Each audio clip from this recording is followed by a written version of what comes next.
이강인의 오늘, 이제는 정가 산책으로 함께합니다. 정치권 동향, 생생하게 풀어드릴 분은요. 네, 한국일보 양정대 기자, 안녕하세요. 네, 안녕하세요. 국회 상황 좀 보죠. 새 예산안은 오늘 어차피 법정 기일이기도 하니까 될 것 같은데, 네. 더 관심은 쟁점 법안들이었어요. 그거는 꿈을 댄다고요? 아무래도 쟁점 법안들 처리는 다음 주로 미뤄질 가능성이 꽤 높아 보입니다. 네. 지금 여야 원내지도부가 며칠째 계속 협상을 했었고요. 어제 같은 경우는 새벽까지 이 밤샘 협상을 이어가면서 결국은 오늘 예산안과 사실 여야가 서로 연계를 했던 거죠. 네. 연계를 해서 여당이 얘기해왔던 경제활성화법 중에서 2개, 그리고 야당이 경제민주화법으로 내세웠었던 법안들 중에 3개, 이렇게 5개 쟁점 법안들을 오늘 다시 처리를 하기로 했었는데, 예. 지금 분위기 보면, 아니, 왜 그래요? 이들 5개 법안 처리는 아무래도 좀 어렵지 않나 싶습니다. 우선은 2가지 문제를 좀 짚어봐야 되는데요. 네. 이 쟁점 법안이라고 하는 게 결국은 여야 간의 이견이 그만큼 크기 때문 아니겠습니까? 네, 예.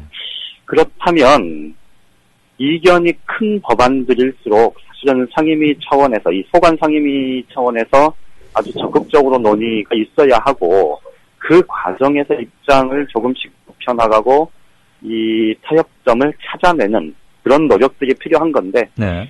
사실 그동안의 여야 관계가 워낙 많이 어그러져 있었고, 이게 이제 특히나 이 청와대가 한 번씩 이 직접적으로 정치에 개입하는, 이 여야 관계에 개입하는 듯한 이 청와대 발언들이 나올 때마다 사실 이 여야 관계가 완전히 냉각되곤 했었는데, 예. 그러면서 사실 쟁점 법안일수록, 이견이 큰 법안일수록 그 좁히려는 노력들이 그만큼 치열하게 되었어야 하는데, 그렇죠. 사실 그동안 국회 상임위가 제대로 굴러가지 못했던 게 1차적인 원인이었던 것 같고요. 예. 그런 만큼 어쨌든 여당이든 야당이든 이들 법안들의 처리는 사실 자신들의 정치적인 성과로 내세울 수 있는 중요한 포인트이라는 점에서 여야 원내지도부가 이들 법안의 처리에 굉장히 좀 좋게 얘기하면 심혈을 기울이는 거고, 조금 비판적으로 얘기하면 아주 이 사활을 걸고 이것만은 통과시키겠다 이렇게 나서는 건 어떻게 보면 지극히 당연한 건데, 네. 그러다 보니까 이 해당 상임위원회에서 제대로 충분히 논의되지 않은 법안들을 여야가 일괄해서 주고받기식으로, 성격이 전혀 다른 법안들을 주고받기식으로 타협해서 정책 담판을 통해서 이제 합의 처리를 하기로 했던, 그게 지금 오늘 어그러진 겁니다. 이 어그러진 데는 이유가 있는데, 이제 국회 법사위원장을 맡고 있는 이상민 의원이, 정천합 소속이죠. 이상민 의원이 해당 법안들이 국회 소관 상임위에 지금 계류 중이고 법사위로 아직 넘어오지도 않았고, 현령 법사위로 넘어오더라도 숙려기간, 그러니까 자꾸 체계 심사를 하는 법사위에서도 논의를 위해서는 이 국회 법상 5일의 숙려기간을 두기로 했는데, 이렇게 여야 원내지도부가 이 소관 상임위원회 논의를 생략하고 건너뛴 채 정치적으로 합의만 해가지고 법사위에서 방망이 두드려서 본회의 올려라 라고 얘기하는 거 절대 수용 못하겠다. 이건 국회법 위반이다. 이렇게 이제 제동을 걸고 나선 게 1차적이고요. 그런데 그게 조금 뒤집어 보면 여야 원내지도부 간 합의 자체도 사실 굉장히 좀 허점이 있었던 것 같습니다. 지금 보면 여당에서는 어쨌든 처리하기로 한 거 아니냐. 그러니 니네 건 니네 것대로 처리하고 우리 건 우리 것대로 처리하자. 지금 이렇게 입장을 주장을 하고 나서고 있고, 반면에 야당에서는 지금 이 여당이 제시한 이 경제활성화법이라는 게 결국은 이 당이 그동안 주장해왔던 정치적인 방향, 노선, 정책 방향 이런 것들을 그런 선을 무너뜨리는 건데 이거 어떻게 수용할 수 있냐, 이런 반발이 내부에서 나오면서 이 합의 처리, 그러니까 합의를 최종적으로 해당 상임위에서 합의점을 찾아야 법안 처리하는 것 아니냐라는 쪽으로 방점을 두는, 그러니까 어떻게 보면 좀 말싸움 비슷하게. 그렇네요. 나 들어도 뭔 소리인지 잘 모르겠는데. 그러니까 여당은 어쨌든 합의 처리라는 그 네 글자 중에서 예. 뒤에 단어에 처리를 하는 거고 야당은 합의가 안 됐는데 어떻게 처리를 하느냐? 그렇죠. 뭐 그런 이제 빌려진 주장을 하고 나선 건데요. 이것 때문에 사실은 지금 예. 사실 국회의원들 스스로한테서 사실 국회의 가장 중요한 권능이라고 하면 바로 법안 심사하고 예산 심사권 아닙니까? 그렇죠. 그런데 예산안 처리도 이 시한에 쫓겨가지고 결국은 막판 돼서 이 엄청 급하게 처리를 한 거고 여기다가 법안을 패키지로 묶어서 딜을 하다 보니 결국은 소관상임위원회 차원에서 이 법안 심사권, 국회의 가장 중요한 권능 중에 하나인 법안 심사권을 국회 스스로가 내팽개쳤다. 이런 비판들이 지금 나오면서 예. 여야 원내 지도부가 툭하면 뭐 사실 그렇지 않습니까? 3개월, 4개월마다 한 번씩 밤샘 협상해가지고 뭐 수십 개씩 법안 처리하기도 하고 그러면서 본회의에서 막 80개, 90개 처리하고 또 이런 경우들이 한 번씩 있잖아요. 예, 예. 그런 관행이 사실은 좀 도마에 오르는 그런 계기가 될 수도 있을 것 같은데 예. 그런데 이제 한 가지 좀 비관적인 건 이게 지금 거의 19대 국회 마지막 아닙니까? 예, 그렇죠. 앞으로 19대 국회가 더 남아있다면 뭐 2월 이번에 그렇죠 논란이 됐던 것들이 좀 더 발전적으로 갈 가능성이 있을 텐데 어차피 이번 정기국회 끝나면 파장 내년 2월 4월 임시국회는 뭐 하나만한 국회가 될 가능성이 높고 4월 국회는 아마 열리기도 힘들 것 같고 그렇죠. 2월 그러다 열려봐야 보면 파장인데 그러다 보면 예. 뭐 이번에 얘기한 게 어떻게 보면 이상민 법사위원장도 굉장히 원칙적이고 옳은 얘기를 한 것이지만 그 자체가 또 다른 정치적인 효과를 노린 정치적 행위 아니냐 뭐 이런 지적도 나오고 있어서요. 아무튼 뭐 분위기는 굉장히 좀 어수선한데 예. 어쨌든 예산은 처리될 것 같고 예. 아마 쟁점 법안들의 처리는 다음 주 8일이나 9일 본회의로 미뤄질 가능성이 좀 이러니까 보입니다. 정치 무용론 그러면서 정치 염증만 강조되고 그러다 보면 득보는 기득권층은 따로 있고 이제 이런 악순환인데 그렇죠. 교과서 국정화 논란 그거 가지고 한 달 이상 막 그러다가 이제는 뭐 복면 금지니 차벽이니 뭐 IS니 테러니 막 그러다가 또 야당에서는 또 자기 집안 문제로 혁신전대를 하느니 마느니 문안박 연대 이러니까 사실 공부할 시간도 없었고 법안 심사 여나 야나 지금 마음은 콩밭에 다 가 있거나 물리적으로 불가했던 거 아닙니까? 그렇죠. 오늘 이제 예산안이 통과되고 나면 아이고. 아마 내일자에는 예. 오늘 지금 예산안에 이제 최종적으로 지금 수치를 서로 맞추는 그 시트 작업을 하는 게 예. 지금 거의 6시쯤 끝날 거라고 하거든요. 그래서 거의 끝날 7시에 때가 시작한다 됐는데 이게군요, 본회의를. 그렇죠. 그래서 이제 본회의를 7시로 잡아놓은 건데 예. 아마 내일자 뭐 신문들? 조간 신문들 보도에는 구체적으로 나가기는 어렵겠지만 음흠. 내일 밤 뉴스, 모레자 조간 신문 뉴스부터는 예. 국회의원들이 결국 예산안 심사를 막판까지 어떤 식으로 했는지 그래서 결국은 자기 지역구에 얼만큼의 이 불가피하지 않은 예. 그런 예산들을 이 따내려고 엄청 노력했는지 또 내년 총선을 대비해서 도로 짓고 다리 놓고 하는 그런 SOC 예산 불필요한 SOC 예산에 얼마나 많은 혈세가 결국 투입될 수밖에 없게 됐는지 그거 이런 것들이 조목조목 또 하나씩 나오지 않을까 싶네요. 그렇네요. 그래, 그러느라고, 그거 하느라고 예결 소위에 뭐, 멤버 타치해가면서 무슨 레슬링, 그렇죠. 매치할 때 손 치고 상대 바꾸듯이 말이야. 오전 다르고 오후 다르고 막 그랬던 거 아니에요. 민원 해결하려고 들어가서. 이러면서 무슨 법안 심사를 한다고 그러고. 아무튼, 여고 야고 싸잡아 말하다 보면 누워서 침 뱉는 격이 될 수도 있지만, 쟁점 법안은 미루고, 예산은 할 수 없이 지금, 국회 선진화법이다 뭐다 해서 법정 시한 딱 정해져 있으니까, 그나마 그렇죠. 오늘 예, 하는 예. 거잖아요. 그렇죠. 19대 국회도 욕 바가지로 먹는 건 불가피하겠습니다. 그런데 자. 보면 쟁점 법안 처리도 결국은 네네. 어떻게 보면 오늘 처리되지 않고 미뤄지는 게 예. 오히려 좀 나을 수도 있다. 중장기적으로 보면 좀 나을 수도 있는 것 아닌가 싶기도 합니다. 근데 현재까지의 협상력과 청와대에서 딱 금 그어주면 그 가이드라인 밖으로는 한 발짝도 못 나가는 여당 행태가 바뀌지 않는 한 며칠 더 심의한다고 뭐 얼마나 바뀌겠어요? 그런 것도 있죠. 알겠습니다. 그나저나 7시에 본회의 소집돼 있으니까 기자들은 바쁘겠군요. 오늘은 이만 들읍시다. 예, 고맙습니다. 네. 지금까지 정가산책 한국일보 정치부의 양정대 차장이었습니다. 미디어 협동조합이 벌이는 싸움은 단번에 끝나는 단거리 달리기가 아니라 마라톤입니다. 반만 년 동안 기승을 부려온 기득권 논리, 또 기회주의가 어찌 일거에 숙청되겠습니까? 인내심과 지구력을 갖고 천천히 또박또박 그리고 신랄하게 헤쳐나가야 합니다. 국민TV의 조합원이 되어주십시오. 이 사술과 기만의 시대 언제까지 방치하겠습니까? 국민TV가 가장 무서운 견제자로서 어둠을 헤치고 썩지 않게 하는 힘이 되겠습니다. 이제 가입하실 때가 됐습니다.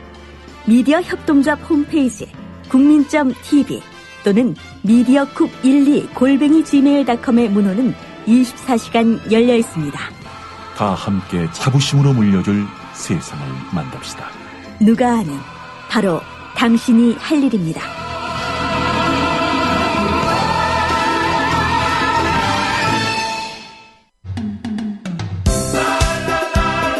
국민TV 조합원인감? 나가지 있게 지역협의회에 가입해야 쓰겠어. 국민TV 조합원이요? 지역협의회에 가입해야죠. 국민TV 조합원 맞나? 퍼뜩 지역협의회에 가입해 안 카나? 국민TV 조합원에 가입하고 조합비를 내고 국민라디오와 국민TV를 시청한다고 조합원으로서의 만족이 전부냐? 결코 아닙니다. 가까운 지역협의회에 가입하셔서 가까이 사는 조합원과 동지애를 나누십시오.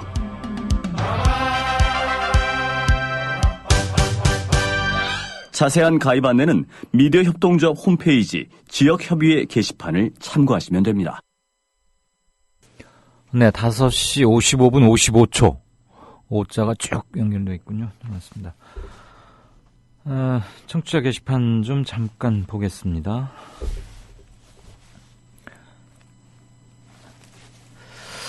토토하하님, 출석합니다. 낮에 비가 오길래 이 노래가 생각나더군요. 비가 오면 생각나는 거니까 언제나 술 마시던 이거 저도 듣기도 많이 듣고 뭐 불러봤던 기억도 납니다.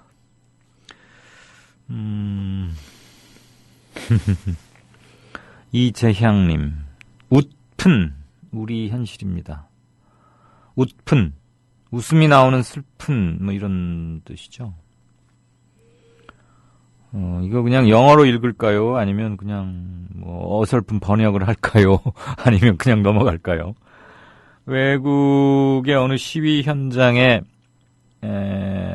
피켓 써온 문구인데요. 피켓이라고 할 수 있겠네요. I don't need sex because the government fucks me every day.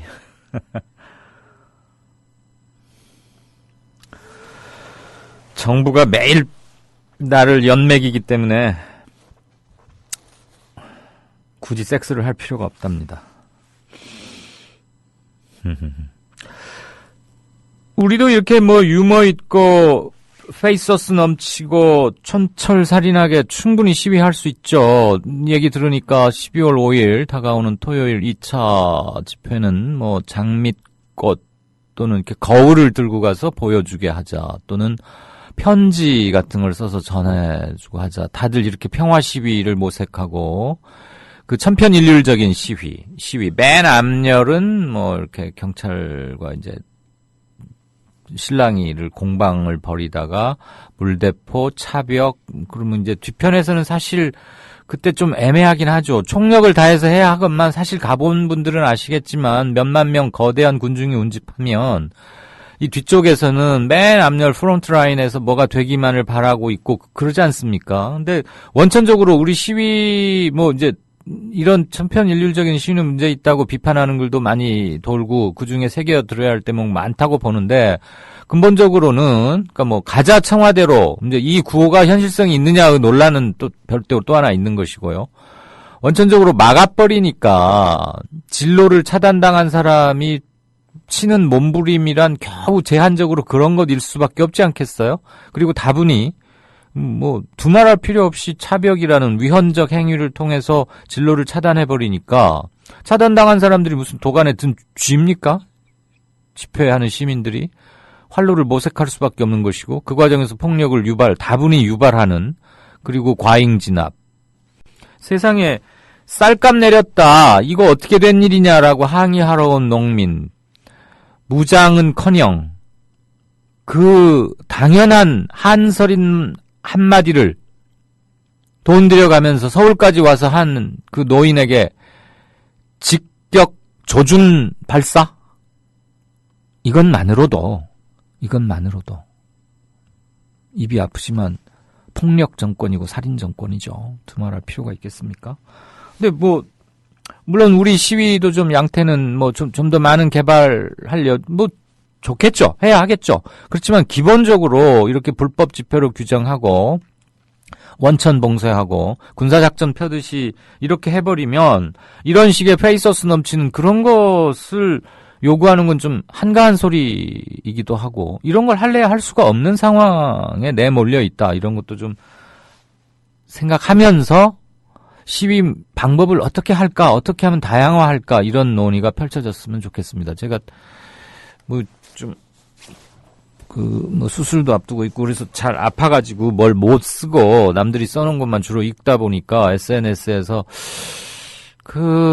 지난 11월 14일 1차 집회 같은 그런 시위는 이제 그만하자 이런 얘기도 상당히 설득력을 얻고 많이 퍼지고 있던데 그 중에는 누군가가 의도를 갖고 그렇게 하는 것처럼 보이는 글도 있고 어떤 거는 정말 끊임없이 시위에 꾸준히 잘 참석했는데 이러한 것들은 좀 개선해야 하지 않겠느냐라는 명확한 견해를 팩트와 함께 제시하는 그런 글도 봤습니다. 그걸 보면서 저도 뭔가를 좀 쓰고 싶은데 요즘 그 키보드를 전혀 제가 다룰 수가 없습니다. 아파가지고. 그래서 그냥 손가락으로 꼭꼭 눌러서 쓰는 짧은 글이나 몇 개 올리곤 하는데 이 사진을 보니까 그 생각이 드는군요. 아무튼 이재양 청취자님 재미있는 우픈 사진 고맙습니다. 근데 이거 어느 나라죠? 기분에 유럽 어디일 것 같지는 않을까 싶긴 한데. 꼴통 IT님, 불가에서 현생은 전생의 업보를 해결하라는 것이라. 해결은 고사하고 업보를 다시 더하니 쌓으니 거기다 다른 것도 아닌 살생의 업을 쌓으니 이제 그들이 믿는 불자의 삶에 얼마나 많은 윤회를 거쳐야 그 업을 다 소진할 건가. 꼴통 IT님은 구사하시는 업이나 이런 걸로 봐서 상당한 경지의 불자가 아니신가 싶고 어쨌거나 명확합니다. 네, 자비와 살생을 금하는데 자기 학원에서 자기 새끼처럼 길러내야 할 학생이 50일간 목숨을 걸고 단식하고 있는데 쳐다도 안 보고 있었다? 이거 역시 할 말이 없는 거죠. 대단군님, 시위 관련이시군요. 저는 그래서 10만 대선전전을 제안합니다. 거리거리 시장마다 10만 명이 여기저기 선전 유인물을 뿌리고 알리는 것도 좋을 것 같은데요. 그러니까 일사불란 대오로 경찰 버스에 밧줄 걸고 밀어 땡기고 저쪽에서는 물대포 쏘고 막 이러지 말고 각게 이렇게 흩어져서 하자 이런 말씀으로 들리네요. 네. 오늘 거창 사과를 한 상자 가져왔다. 홍 지사는 거창하게 사과하고 물러나라. CCT6206님이 올려주신 사진입니다. 주민 소환제 관련 홍준표 씨에게 하는 얘기인 것 같습니다. 연달아서 올려주셨는데요. 광장을 봉쇄당한 시민들, 이게 어떻게 민주국가에서 있을 소냐, 이 긴 말씀과 함께 민주주의는 좀 소란스러워야 한다라는 토머스 제퍼슨의 말도 인용하셨고, 그래도 조용하고 깨끗한 광장을 원한다면 평양의 김일성 광장을 추천한다라는 문장으로 맺는 긴 글. 이건 꼭 한 번씩들 좀 읽어봐 주셨으면 합니다. 네, 어제 오늘 요 며칠 아주 좋은 글들 많이 올려주셔서 대단히 감사합니다. 제가 이거 낱낱이 읽고 얘기도 하고 그래야 되는데 다른 인터뷰의 시간을 좀 할애하다 보니까 특히 이 글 올리신 거 제목은 따로 없는데요. 광장을 틀어막으면 한밤중에 대나무 숲에 가서 임금님 귀는 당나귀 귀라고 몰래 외치면 된다면, 그러니까 몰래 외치면 되는 거 아니냐라고 생각한다면 민주국가는 국민이 주인인데 국민을 야밤에 대나무 숲에서 소쩍새처럼 울게 하는 게 말이 되는가? 광장의 주인은 국민이다. 이런 글, 요 문장이 있는 조영로 변호사 얘기도 있고요. 이 글은 꼭 좀 한번 추천드리고자 합니다. 아까 동국대생들 단식과 투신 예고 이거 관련해서도 많은 글 주고 계십니다. 부모님 소식을 들으니까 더 가슴이 아프다고 우유 캡틴님. 한 학생이 50여일 목숨 건 단식을 하고 있고 한 학생은 투신을 예고한 상황인데 조계종 지도부의 비정상적인 행태를 보면 스님이 아니라 중놈들이라고 말해도 과언 지나친 게 아니다. 다름과 닮음님 그러셨고요. 일단 살자. 목숨을 그렇게 버려서는 안 된다. 은당님, 청라에서님, 낭만고염 아주 여러분들께서 댓글로 간절하게 호소하고 있습니다. 우리는 그냥 팟빵 게시판에 한 줄 읽지 모르지만 이런 것들이 염원이 담기면 그게 SNS의 여론이 되는 거고 그게 뜻 이른바 피플스 파워의 한 자락이 되지 않겠습니까? 학생에게도 전달이 돼서 동국대 사태가 더 이상 이미 충분히 비참할 대로 비참해져 있는 것 같습니다. 더 이상 악화되지 말도록 그리고 젊은 학생들한테 우리가 죄짓지 않도록 해야겠습니다. 한국 사회는 너무 불안정하고 불안하고 불건전하고 건강하지 못합니다. 광화문에서도 학원에서도 밀양에서도 어디에서도 이 정부 들어서 불과 2년 몇 개월 만에 벌어지는 일들입니다. 확실히 변하고 있습니다. 네, 다음 코너 들어가죠.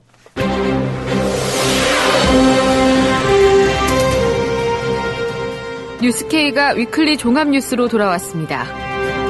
깊이 있는 취재, 날카로운 시선이 담긴 뉴스가 시청자 여러분을 찾아갑니다.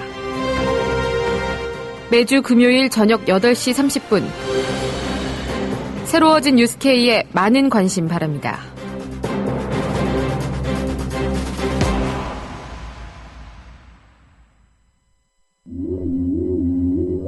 제주 문옥양 노지 한라봉 판매합니다.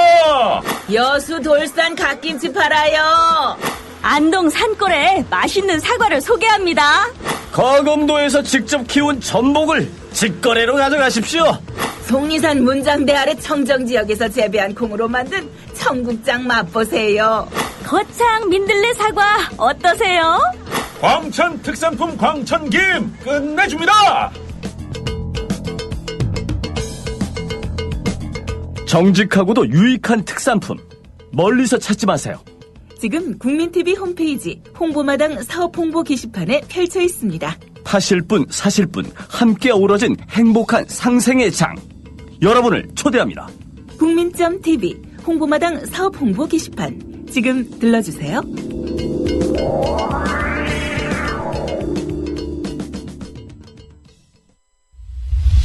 지금 여러분께서는 정치평론가 이강윤이 진행하는 이강윤의 오늘을 듣고 계십니다.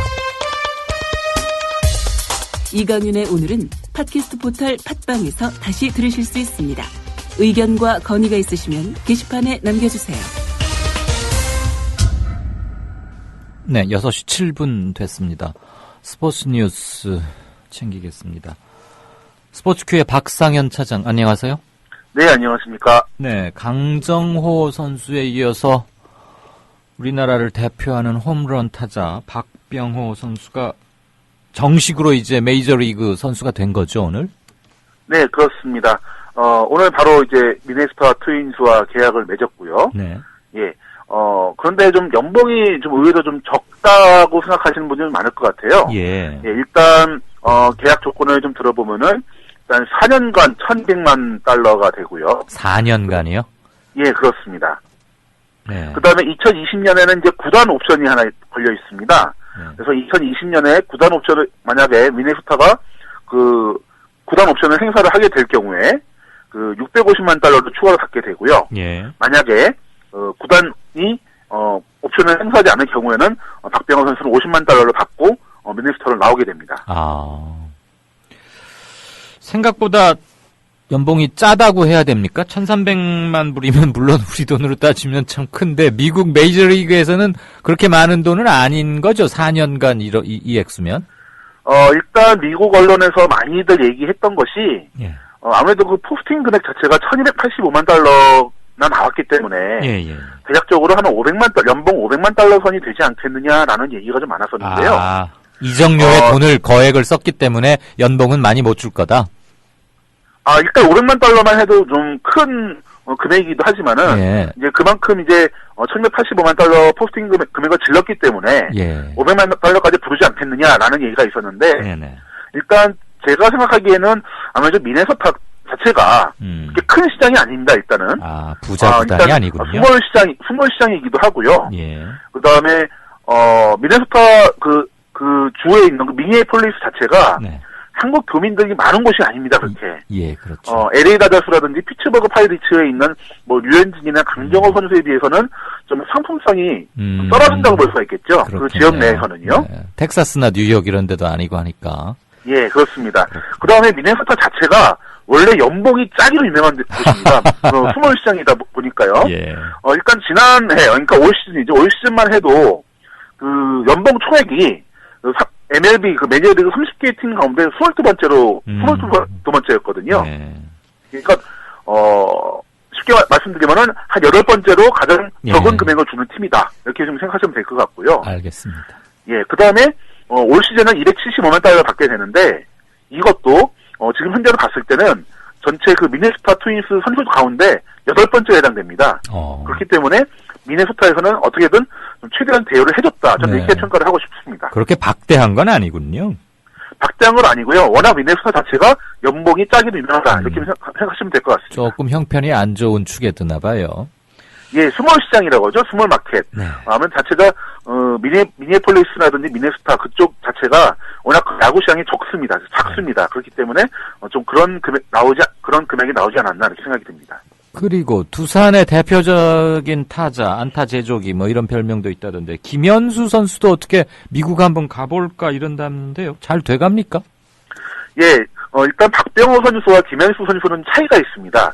박병호 선수 같은 경우는 해외 진출을 자격을 얻고 나서 포스팅으로 좀 가는 경우고요. 그다음에 김현수 같은 경우는 역시 해외 진출 자격은 얻었지만 포스팅이 없습니다. 그러니까 다시 말해서 구단이 입찰할 필요가 없는 거죠. 왜냐하면 자유계약 선수이기 때문입니다.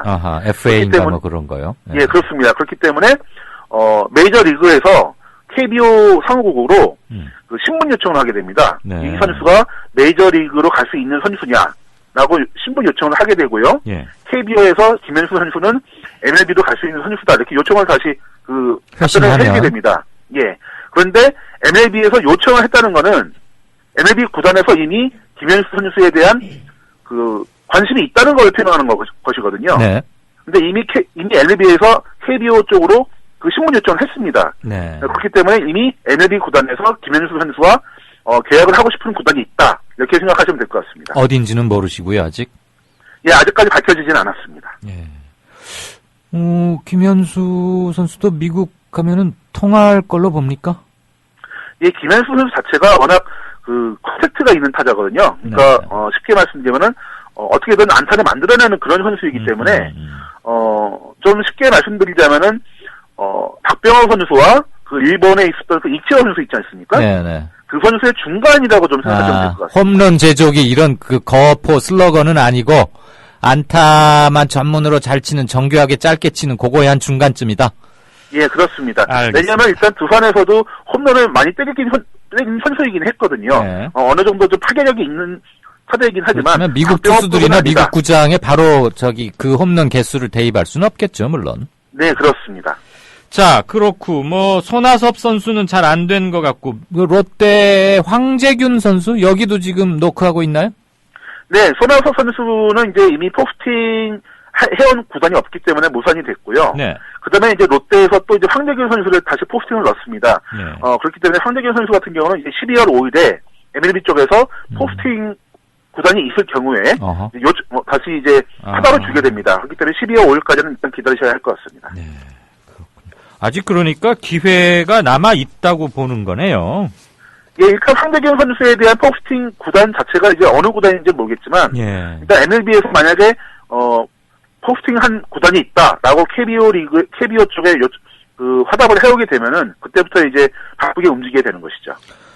만약에 박병호 이제 그랬고 황재균 선수도 미국으로 가게 진출하게 된다면 이 소속 구단에게 미국의 구단에서 돈을 꽤 줘야 되잖아요. 네, 그렇습니다. 그게 포스팅 금액인 거죠. 예, 그렇습니다. 이른바 축구 같은 데서 말하는 이적료. 예, 그렇습니다. 그런 걸로 이제 국내 FA 시장에서 좋은 선수 데려오고 외국 투수나 타자들도 데려오고 그런 데 쓰는 모양이에요. 네, 그렇습니다. 예. 지금 일본 출신으로 메이저리그 트리플 A 이런 거 빼고 메이저리그에 뛰고 있는 선수가 몇 명쯤 됩니까? 예, 일본에서도 좀 상당히 많이 있죠. 일단 그 이치로 선수가 가장 유명하기도 하고요. 스즈키 이치로. 예, 그렇습니다. 아직도 있어요? 그 시애틀 거기에요? 지금은 플로리다 마이애미 말린스에 있습니다. 네. 지금은 마이애미 말린스에서 사실상 이제 현역의 마지막을 구태우고 있고요. 그 다음에 이제 텍사스 레인저스의 가장 유명한 투수가 있죠. 다르비슈 유라는 선수가. 네네네. 이란과 일본인의 결혼으로 낳게 된 적이죠. 예, 그렇습니다. 이제 다르비슈 같은 경우는 이제 텍사스의 그 추신수 선수와 같이 함께 뛰고 있기도 하고요. 네, 독특한 이름으로 아주 팬도 많고 그렇던데. 예, 그다음 뉴욕 양키스라든지 시애틀 메리너스라든지 여러 선수들이 있습니다. 이제 아무래도 가장 좀 일본 투수 가운데 가장 유명한 투수라고 하면은 역시 메이저리그에 있는 다르비슈가 가장 유명한 선수가 되겠고요. 네. 그다음에 이제 예전에는 많은 타자들이 또 거쳐가기도 했었죠. 마스이 히다키도 있었고요. 예. 저 박찬호하고 함께 뛴 노무라인가 그 친구도 있었을 거고. 노모 선수가 노모 참. 예, 여러 선수가 있습니다. 하지만 물론 이제 일본 선수가 훨씬 많긴 하지만 조금씩 이제 한국 선수들도 조금씩 그 범위를 넓혀가고 있습니다. 그렇군요. 역시 우리보다는 좀 수적으로 많이 나가 있는 것 같네요. 자, K리그 대상 열렸는데 이동국 선수가 2년 연속 MVP가 됐다고요? 네, 그렇습니다. 이동국 선수가 이제 MVP 2연패를 했고요. 그다음에 4번 수상을 했습니다. 그러면서 새로운 기록을 썼습니다. 네. 그 역대 K리그에서 MVP를 2년 연속 받은 사례가 없었습니다. 이동국 선수가 최초이기도 하고요. 예. 역시 4번 받은 것 역시 최다 수상의 기록이기도 합니다. 이것이 상당히 재미있는 것이 그 이동국 선수가 전북으로 들어오면서 2009년부터 이제 뛰기 시작했거든요. 네. 전북으로 들어온 이후에 4번 수상을 받았고요. 역시 이제 이동국 선수의 MVP를 받았을 때, 이동국 선수가 MVP를 받았을 때마다 전북이 우승을 차지를 했습니다. 네. 예, 또 역시 최광희 감독 역시 4번의 수상을 했고요. 역시 지난해에 이어서 2년 연속 감독상 수상을 했습니다. 알겠습니다. 어제 보니까 시상식 보니까 공로상에 이재명 성남시장도 받았던데 작년까지만 해도 이재명 시장하고 축구연맹이 막 대립각 세우고 서로 안 좋은 얘기 오가고 그러던데 1년 만에 갑자기 이렇게 사이가 좋아져서 상도 주고 공로상 주고 그런 이유는 무슨 일이 있었어요 그간에? 역시 그 성남 FC가 올 시즌 상당히 좋은 성적을 거뒀고요. 네. 그다음에 많은 노력을 했기 때문에 좀 되지 않았나 생각이 듭니다. 물론 이제 이재명 시장이 이제 지난해에 연맹에 대해서 좀 안 좋은 소리를 하면서 그 징계를 받기도 했었거든요. 예. 하지만 이제 올 시즌 성남 FC가 AFC 챔피언스 리그에서도 16강까지 올랐고요. K리그 클래식에서 5위까지 차지를 했고요. 그다음에 유소년 클럽 육성이라든지 또 선수 선발위원회를 구성하면서 선수를 좀 더 공정히 뽑는다든지 여러 가지 일을 많이 했습니다. 또 올 시즌에 그 총 관중수가 5,000명 이상이 됐거든요. 네. 지난 시즌까지만 해도 3,000명 안팎이었는데 네. 거의 그 66% 정도 이상, 한 70% 정도 좀 올라가기도 했고요. 역시 그 이재명 시장이 성남 FC에 대한 쏟는 관심이라든지 애정이 상당히 좋습니다. 그렇기 때문에 좀 공로상이 가지 않았나 이렇게 생각이 듭니다. 연맹에서 특별히 사과를 하거나 이렇게 켜켜이 쌓인 그런 감정적 이런 것이라기보다는 축구에 대한 지원을 확실히 하고 하니까 연맹에서 인정을 그렇게 풀렸다 이 말씀이죠? 예, 그렇습니다. 지금 그러면 성남 FC의 구단주가 서류상으로는 이재명 시장입니까? 네, 모든 시도빈 구단 같은 경우는 지자체장이 단체장이 겸임한다. 그렇군요. 자, 경남은 무슨 박성화 전임 감독을 해임하고 김종부 감독을 새로 했다는데 그 김종부 선수는 아주 옛날에 막 그 캐논 중거리포 슛 쏘고 했던 키 큰 그 선수 말하는 거예요? 김종부 감독이라고 하면은 이제 예전에 그 1983년도 그 멕시코 세계 선수권이라든지 86년도 멕시코 월드컵 당시에 이제 어린 선수로 출전해서 센세이션을 일으켰던 바로 그 분이 되겠고요. 예. 그다음에 예전에 이제 부산대우와 그 울산 현대, 예전에 부산과 그 현대 사이에 이제 스카우트 하던이 좀 있었죠. 아하. 예, 그런 예전의 스타이기도 합니다. 뭐 물론 이제 그런 과정을 겪으면서 그 최고의 선수가 되지는 못했지만 이제 감독으로서 이제 중동고등학교를 가르치기도 했었고요. 근데 올 시즌까지 화성FC라는 이제 K3 리그 감독이기도 했습니다.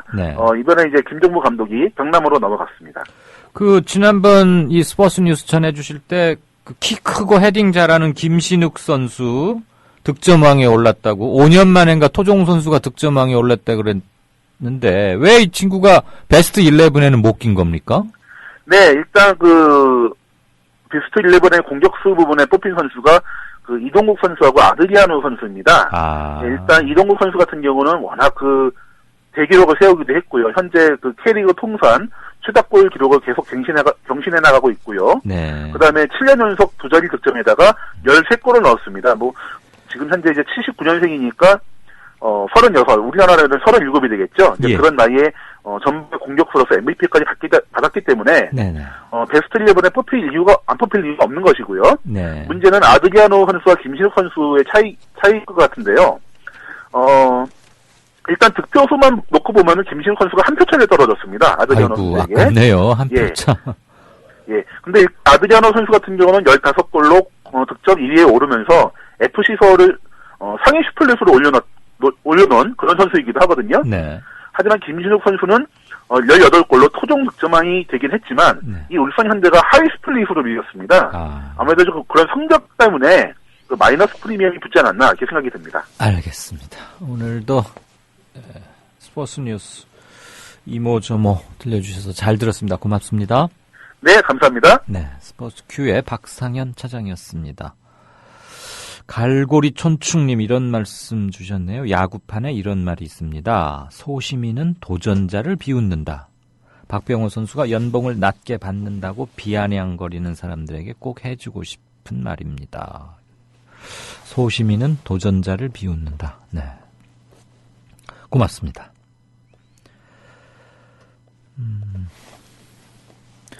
제가 아까 그 평양광장을 추천한다 그렇게 맺는 그 글은 서울법대 한인섭 교수 컬럼이라고 제가 출처를 안 밝혀주셔서 어느 글인가 또 이분이 직접 쓰신 건 아닌가 했는데 제가 한 교수님의 그거는 미처 못 읽었기 때문에요. 그 마지막 문장이 아주 인상적이었습니다. 비가 오는 수요일 오늘 저녁 때 7시 반부터 국민TV 쟁점 토론이 열립니다.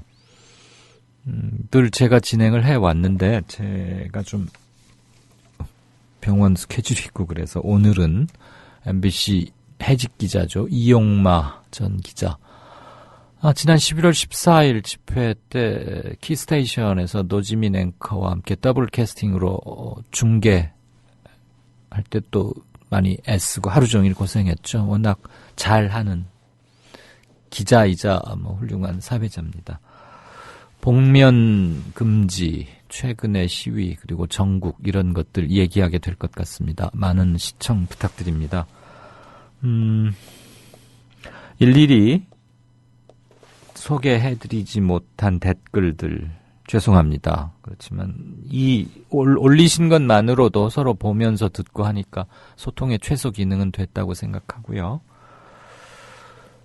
12월 2일 수요일 이강윤의 오늘이 준비한 순서는 여기까지입니다. 들어주셔서 대단히 감사합니다. 우리 임대웅 PD가 마이클 잭슨의 Heal the World, 그래요, 동국대생들 어디든 아프고 갈등 있는 곳, 이 곡이 울려 퍼지기를 바랍니다. 저는 며칠 후에 건강 되찾고 뵙겠습니다. 들어주셔서 대단히 감사합니다.